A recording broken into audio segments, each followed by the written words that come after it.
Yeah, Hormina. One of my favourite movies has to be Who Framed Roger Rabbit. It's such a great movie, and one of the best scenes is when Eddie Valiant, played by the mighty and Miss Bob Hoskins, and Roger escape from Judge Doom's weasel henchman, the Tomb Patrol. They make good of their escape in a fantastically expressive toon taxicab. Benny. Come on, Eddie, get in! It was just a couple of miles. I'll drive. But I want to drive. No, I'll drive. I'm the kid. Out of my way, pencil neck. How about this weather, huh? It never rains. Now, I don't think it's a leap of faith to say that I think Benny may have played a great influence on this game's main character on the Sega Saturn, Tryrush Deppy. Released in 1996 for the Sega Saturn, this has to be one of the system's many unicorns, sought after and expensive as hell, a bit like Pizza Pop is on the Famicom that I reviewed with Hissao the other week. So is this one derpy game, or one to try rushing out to play? Oh come on, that was good, right? Oh man, you guys! Playing as the eponymous taxicab, this one-player only adventure starts in New York as you set out to race across 5 stages across the United States. As the opening AV shows though, you're flattened at the start line. Poor Tryrush! You'd imagine this would play like a race, but in reality it's just a platformer with a dash mechanic, and the only time limit is your refillable fuel gauge. Both of these combine to be the biggest mechanics at play in the game, giving off a big Sonic vibe, not just in passing gameplay references, but also in structure, as each leg of the journey is split into 2 stages followed by a 3rd boss stage. This game is a bit of a looker and puts the Sega Saturn's 2D capabilities to great use, with vibrant colour, multiple layers of parallax, some lighting effects here and there, and Cersei Tryrush is animated beautifully and very expressive indeed, from wobbling on platform edges, gawping at bosses and rushing along with the blur of his wheels. He's really cute. I'm sure sometimes he squeaks as well, which is just adorable. Well, I like to think he squeaks. It's probably tire squeal, but I like cute animals that squeak, so, anyway? The stage design is a little samey in layout, but presentationally diverse. Sonically, Tryrush Deppy is pleasant, and at times the soundtrack is even great. Overall though, I would say that this is a pretty darn easy game. The bosses can be a little bit challenging, but because there is no life gauge, there is only 2 things that really act as hazards, and those are running out of fuel and drowning. As you rush through each stage, gas can be picked up, topping up your fuel gauge, and they become a little scarcer as the game progresses. If your fuel runs out, you'll lose a life.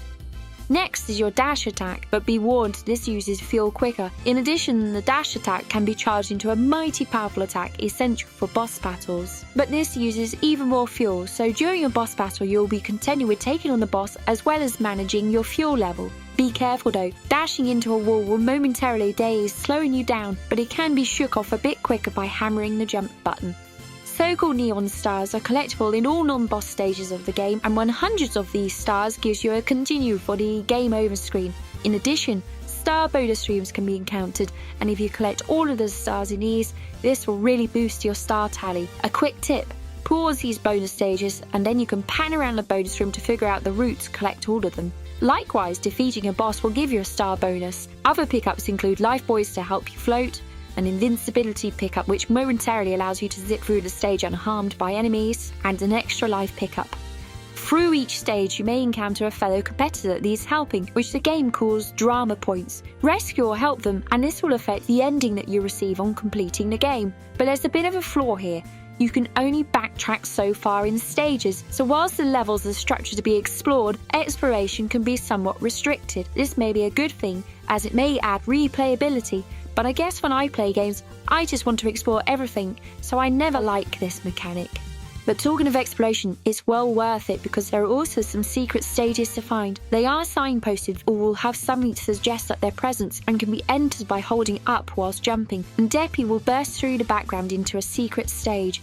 Once in the secret bonus stage, characters can be found for bonuses, as well as a so-called mystery theatre, allowing you to play a slot machine for extra bonuses. It's a check in the box for replay value, although the lack of backtracking does mean these can be easy to miss. A lot of reviews cite that the control of your character in this game can be a bit stiff. I personally didn't find it too bad, but this is definitely a game where the character controls with some inertia. In essence, you need to build a little momentum to get a good rhythm. Jumping from a standing start doesn't afford much manoeuvrability, but you can be effective jumping and then releasing a charged dash at the apex of your standing jump. Overall, I found the control to be okay for what it is, but I do have 2 bigger criticisms aside from the lack of backtracking, which I've already mentioned. First, the enemy variety in this game is very low, and given how beautifully designed the character sprites are in general, these are a bit of a letdown, and the variety is just a variation on a theme. They could have had some really cool mech-like designs. After all, the bosses are Rockmon level rad, but instead we just get variations and look like drawing pins, which is so dull. I only realised this by stage 4 that I'd been fighting more or less the same kinds of enemies from the very start of the game. The second is possibly my biggest criticism of the game, the final boss. Because of the fuel gauge mechanic, so long as you keep that topped up, you can withstand anything, and believe me you, this final boss stage will just fill the screen with unavoidable attacks from left, right, above and all around, and it just becomes a slog rather than a test of skill. On my first time around, it took me 20 minutes to beat the final boss. It has stuff flying in from everywhere, and you get locked into a cycle of fill up with fuel, get burnt to a crisp, stalling your movement, get hit by a fire torch, get dazed by a spiky enemy, then flattened by incoming projectiles, electrocuted. There is just little to no gap between all of this where you can skillfully avoid all of it. In the end, it's like putting together some furniture, but instead of using a screwdriver to put the screws in, you decide to whack them in with a hammer, resulting in an ugly brute of a result. In Tryrush Deppy, the fuel gauge ends up being the Achilles heel, as it curtails your need to hone your skill, as if you keep your fuel topped up, we've eventually taken them down, even if you play like utter crap. They would have been much better meeting up the attack phases with one chance to refill, and then carefully placed enemies on top of the boss attacks that have to be dealt with skill, ending that attack phase. Then new fuel replenishments would come in, and the next phase would begin, upping the difficulty level. If you mess up your jumps and timing, then the fuel runs down and you lose a life. I guess that's just my thing. I'm the same with all types of games. It's like spamming Chun-Li's lightning kick in Street Fighter to win a bout. It just feels like fluking it rather than using skill. This is what makes the best Rockmon games the best Rockmon games, the best Mario games the best Mario games. The fact that they demand the user raises their game, if instead the only requirement is to have 20 minutes to spare to eventually brute force through it, that feels rather unsatisfying.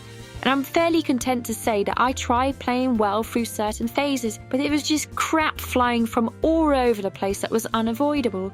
Okay, that said, I feel a little bit bad for Tryrush because there is so much about this game that I like. The presentation is good, and I especially love the obviously hand-drawn cutscenes. You can see the Copic marker ink strokes in the illustrations. I love this handmade aesthetic. It connects me with the thought that people who made this game cared and put in a little bit of visible love into the game. I just love seeing the soul in things.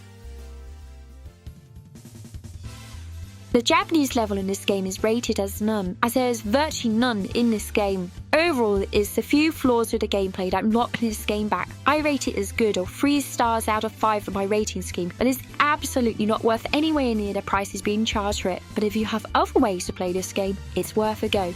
And if you're looking for something a little Sonic-alike on the Saturn, this is a good game to play to scratch that itch, but it's not any more than that. Perhaps the saddest thing is that at the end of the game promises that Tryrush Deppy's story will continue, but nearly 30 years later, we're still waiting. Personally, I would be thrilled to see this peppy little taxi cab come back in a new game, and I guess that's where the connection with Who Framed Roger Rabbit continues, because we've been waiting for a sequel to that movie for many years as well. As always, like, subscribe and all of that shit, and also check out this rad Rubbish Heap merch, available worldwide on Redbubble and Amazon. See the links below for how to purchase. I've been Saki Endo, and this has been a Rubbish Heap. Ja ne ne!